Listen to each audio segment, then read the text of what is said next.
For a guy who throws himself off the steepest mountains on the planet, Jeremy Jones is amazingly sane. Though there was a time when many in the world of snowboarding might have questioned even that. You see why the sport seemed bent on turning mountains into skate parks. Jones went further, higher, deeper into the backcountry. He took a power saw to his board, swore off half pipes and helicopters, and became the greatest big mountain rider alive. To get a taste of his methods and his message, I met up with him high in the Sierra Nevadas.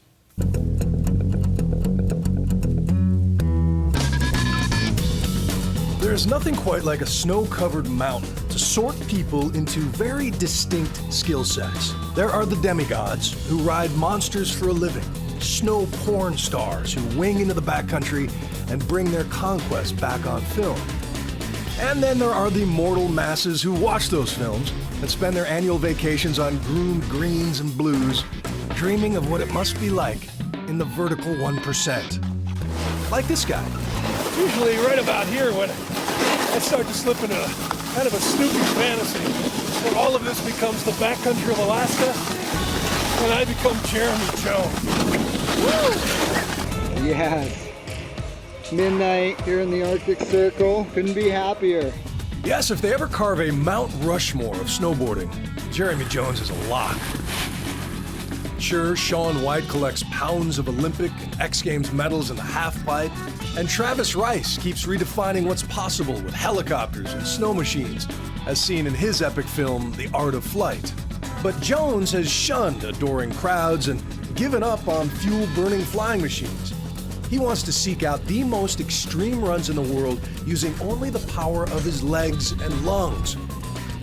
Snowboarder magazine just named him the Big Mountain Rider of the Year for the 10th time. So these are year bindings. So imagine the thrill for a snowboarding mortal when Jones offers an invitation to come ride in his backcountry backyard, high above Lake Tahoe.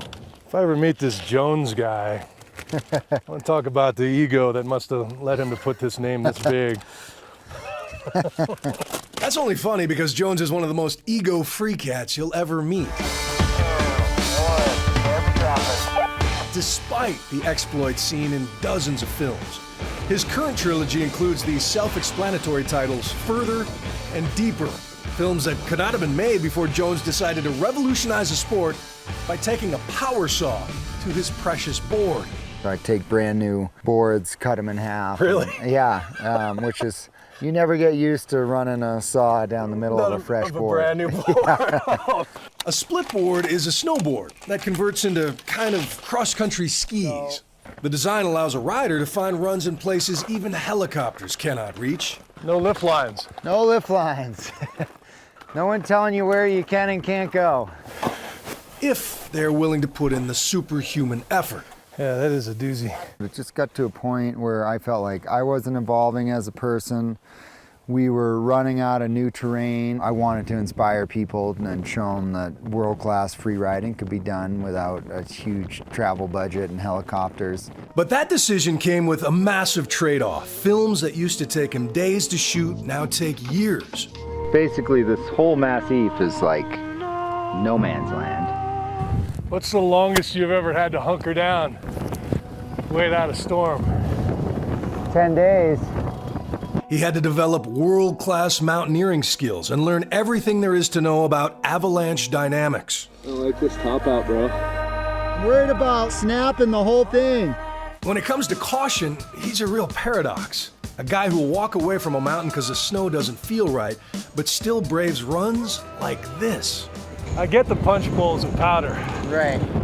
That to me looks heavenly.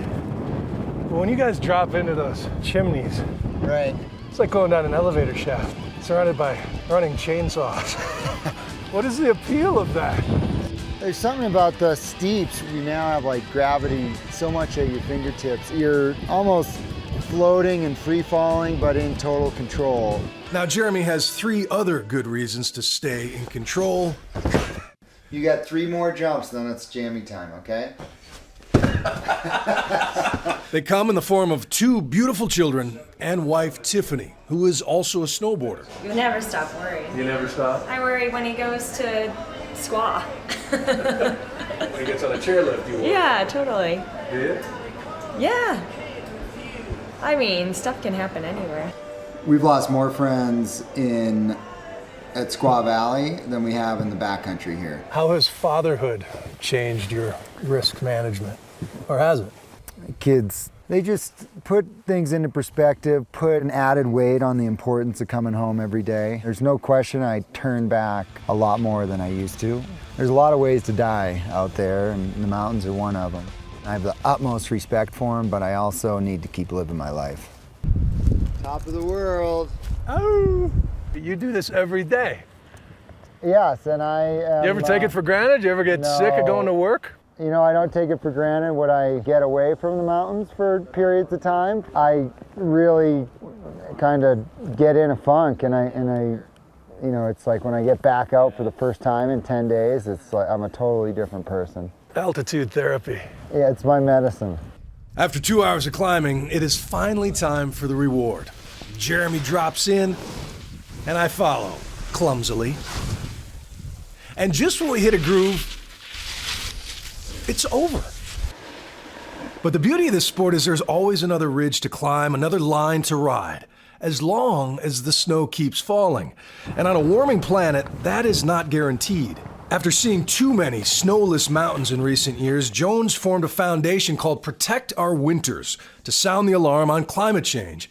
And he's even lobbied Congress on behalf of the multi-billion-dollar snow sport industry. It seems like society's going in a little bit different direction where they're more excited about the new app on their phone than going for a walk in the woods. And I don't think that's a good thing. I want people to get into the mountains, to love the mountains, hopefully protect them.